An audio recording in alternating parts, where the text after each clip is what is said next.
Partir en vacances et partir en voyage, ça n'a rien à voir. Les deux sont complètement différents. J'ai noté plusieurs différences, mais là, vu qu'il y a trop de différences en fait, et je sais pas par où commencer, ça va être brouillon. Bref, qu'est-ce que partir en vacances? Déjà, c'est très simple. C'est un salarié qui a besoin d'une pause. Généralement, il a entre 5 à 10 semaines de vacances par an. Et il a besoin de partir en vacances, sinon il va péter un câble. Il a besoin de cette pause-là pour récupérer, pour se ressourcer, se reposer, pour ensuite retourner à son travail et être en forme. Et ça, chaque année. Et vu qu'il a que 5 à 10 semaines de vacances, il doit tout planifier de A à Z. Du premier instant au dernier instant. Chaque minute compte. Il va regarder son billet d'avion des mois en avance pour prendre la meilleure offre, hein, le billet le moins cher et être le plus rentable possible. Comme ça, sur place, il va pouvoir claquer son argent comme il veut, sans compter, parce qu'il a travaillé dur pour ça, hein. C'est un peu le but des vacances, se faire plaisir.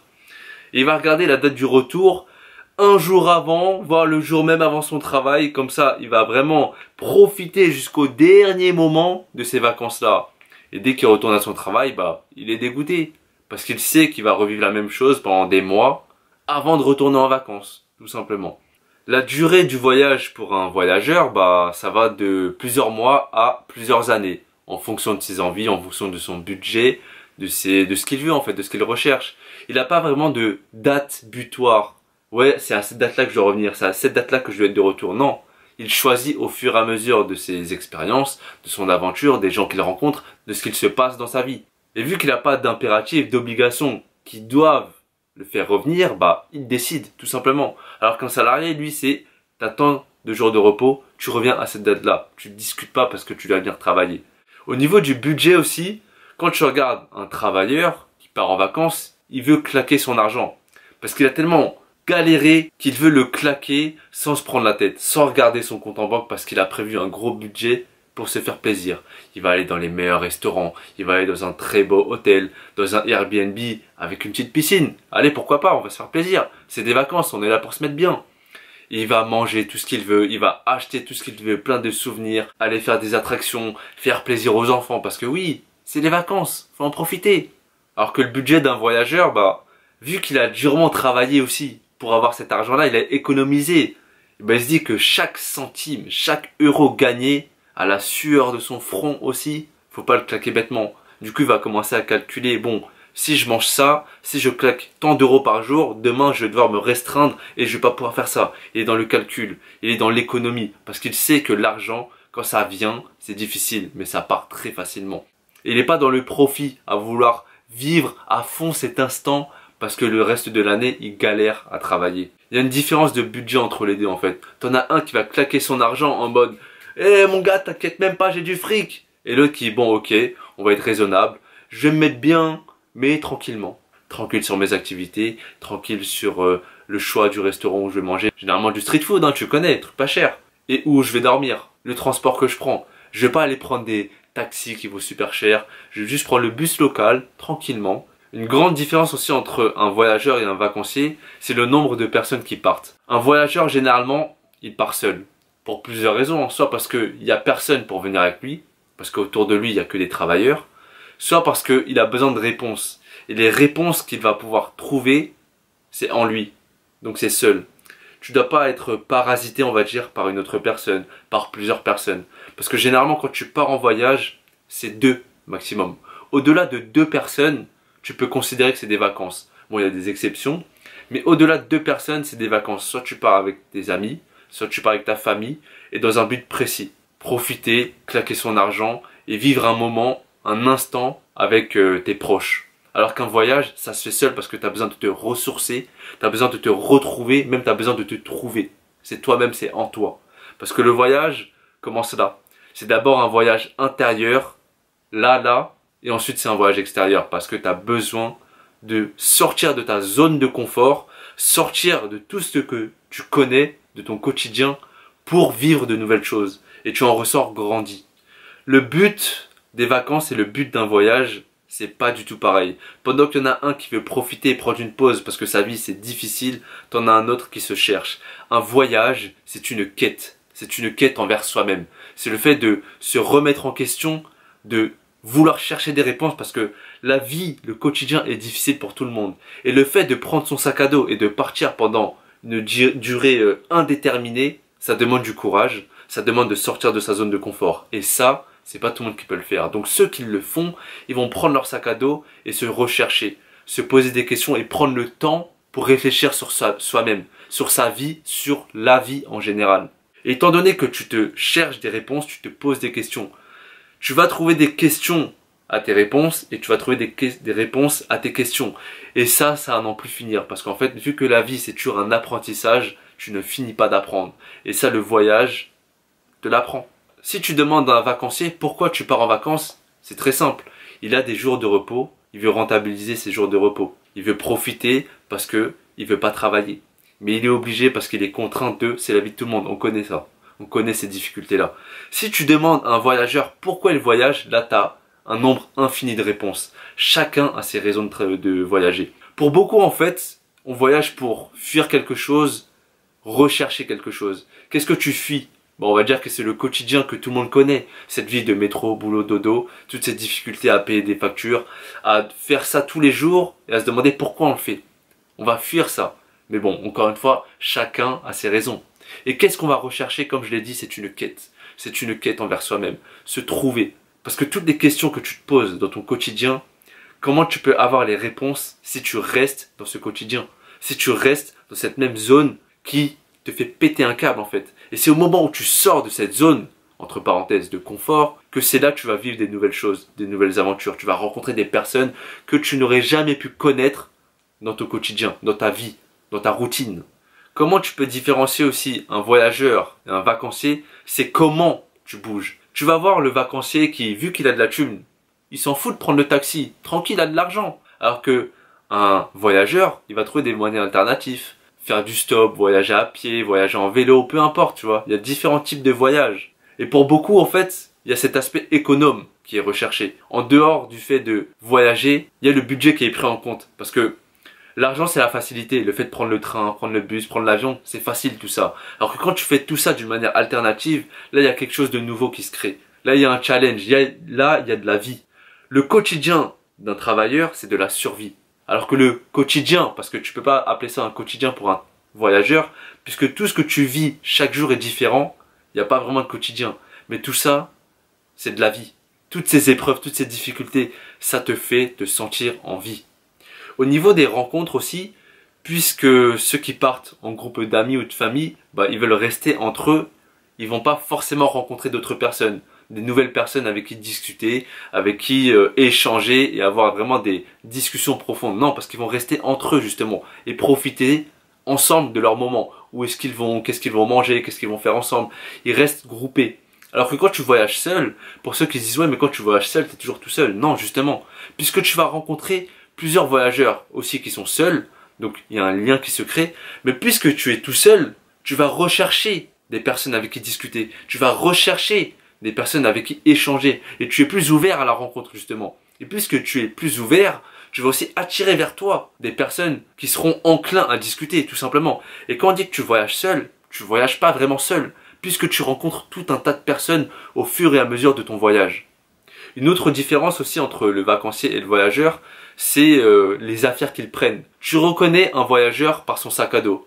La taille, on s'en fout, c'est un sac à dos, mais il n'a pas plus. Tu reconnais un vacancier à quoi? Sa valise, plus ou moins grande, parce qu'il va prendre plein d'affaires le temps de son voyage. S'il part 2 semaines, il va prendre 2 semaines de vêtements. Alors qu'un voyageur, il va prendre le strict nécessaire, le strict minimum. Il va rester dans la simplicité, dans la sobriété, parce qu'il sait que, étant donné que tu es en sac à dos, tu portes tout ça sur ton dos, il faut être le plus léger possible. Parce que tu vas pas te trimballer avec des affaires, des artifices, des objets que tu ne vas pas utiliser. Et c'est en ça que le voyage te fait apprendre à rester simple, à ne voir que le nécessaire et tout ce que tu as besoin. Là, on parle vraiment de besoin et pas d'envie. Parce qu'un travailleur, il va prendre des choses, pas parce qu'il en a besoin, mais parce qu'il en a envie. Et dans le quotidien, dans la société, en fait, on nous crée des besoins. On se dit, ouais, j'ai besoin de ça. Mais non, c'est juste des envies qui se camouflent en besoins. Mais en réalité, on a besoin de très peu. Et c'est là que tu te rends compte que tout ce que tu as besoin dans le quotidien, c'est pas vraiment des besoins. Et c'est littéralement un poids en plus. Et ça, tu t'en rends compte quand tu voyages. Quand on dit que le voyage forme la jeunesse, sur ça, je suis pas d'accord. Parce que peu importe ton âge, dès que tu voyages, eh ben, tu grandis. Tu peux avoir 50 ans, 60 ans, dès que tu pars en voyage, tu peux être sûr que tu vas beaucoup apprendre, tu vas beaucoup évoluer, tu vas beaucoup changer. Alors que quand tu pars en vacances, vu que tu restes sur tes acquis, tu recherches le même confort, voire plus que dans ta vie quotidienne, en quoi tu évolues? Tu n'évolues pas. Et tu trouves beaucoup de vacanciers qui vont partir et se plaindre. Parce qu'ils vont pas trouver le même confort, les mêmes choses qu'ils ont dans leur vie quotidienne. Ils vont se plaindre, ils vont se dire, ah mais ça c'est pas bien, oh il manque d'eux, oh il y a pas ça, oh je préfère, tu vois. Ils vont se plaindre. Toujours des choses à relever, des choses insignifiantes parce que eux-mêmes ne sont pas assez forts mentalement pour supporter ça. Alors qu'un voyageur, généralement, vu qu'il est face à ces épreuves-là et qu'il est ouvert, il se dit, tu sais quoi, ce moment-là est fait pour me faire grandir. Ce moment-là est fait pour me faire évoluer. Donc à la fin, il évolue, tout simplement. Pokémon. T'as des gens, ils sont là en mode Pikachu, ils restent des Pikachu. Non mon gars, moi si je pars en voyage, c'est pour passer de Pikachu à Raichu. Les vrais connaissent. Attrapez-les tous seulement. Dans la tête d'un vacancier, il part avec une logique, celle de consommer. C'est pas pour rien que quand il va dans un pays, il fait le pays. Alors t'es allé où? Ouais, j'ai fait l'Italie, j'ai fait l'Espagne, j'ai fait la Thaïlande, j'ai fait le Canada. Tu as fait quoi à ce pays? T'as fait quoi au Canada? Tu l'as fait jouir? C'est quoi? Tu l'as pris par derrière, tu l'as mis une fessée et tu l'as fait jouir. Donc tu peux dire que tu as fait le Canada? Et réfléchis bien, vraiment, ça c'est un mot qui ça me fout les dents en fait quand j'entends ça. J'ai fait ça, j'ai fait ça. Qu'est-ce que t'as fait? Tu te rends compte du non-sens de cette phrase? J'ai fait la Thaïlande. Qu'est-ce que tu as fait la Thaïlande? Là t'habites en France. Tu peux dire que t'as fait la France? J'ai fait... Qu'est-ce que t'as fait? T'as fait bouillir? Tu l'as laissé combien de temps dans l'eau? Et c'est pour ça qu'à chaque fois que j'entends des gens dire j'ai fait tel pays, je me dis mais est-ce qu'ils se rendent compte de ce non-sens en fait? On est vraiment dans une logique de consommation. Parce que quand on dit j'ai fait le Canada, les gens vont se dire ouais, j'ai fait les chutes du Niagara, j'ai fait ceci. Parce qu'ils ont une liste et dès qu'ils vont à cet endroit-là, ils vont rayer cet endroit pour dire ah c'est bon je l'ai fait. C'est quoi la suite? Bon allez je vais aller en Espagne, oh je vais aller à Madrid, c'est bon je l'ai fait. Je vais aller en Thaïlande, oh c'est bon je l'ai fait. C'est une liste. On est dans une logique de consommateur. Et ça c'est un truc que je déteste au plus haut point vraiment. Et vu que je prends sur moi à chaque fois que j'entends des gens dire j'ai fait tel pays, j'espère que cette vidéo, elle va agir en tant que gros gifle dans ta gueule. Une grosse tarte dans ta gueule pour dire hey, t'as pas fait un pays, t'as été dans un pays. C'est complètement différent. Et pour les voyageurs, hein, les voyageurs qui se disent ouais, j'ai fait ça, ils sont dans une logique encore de consommateur. Tu vois ces gens-là qui vont sur Instagram en mode, ils mettent travel addict, traveler. Ils vont mettre tous les drapeaux des pays où ils ont été en mode t'as vu, j'ai fait ces pays. Vous n'êtes pas des putains de voyageurs. Vous êtes juste des vacanciers qui ont pris la casquette du voyageur. Mais en soi, vous restez des vacanciers. Et ça, c'est un truc vraiment je déteste. Donc, grosse tarte dans ta gueule, gros gifle dans ta joue si tu dis que tu as fait un pays. T'as été, c'est complètement différent. Ah, je te jure, hein, c'est un truc vraiment qui me fout l'aine. J'ai tellement pris sur moi pendant toutes ces années quand j'entendais des gens dire ça que là, ça me fait tellement plaisir. Ça me fait du bien de pouvoir le dire là, de pouvoir m'exprimer et de dire que non, t'as pas fait un pays. T'as été, tu vois, tes pieds ont foulé le sol, mais tu l'as pas fait le pays. Non-sens total, je te jure. Enfin bref, je redeviens calme.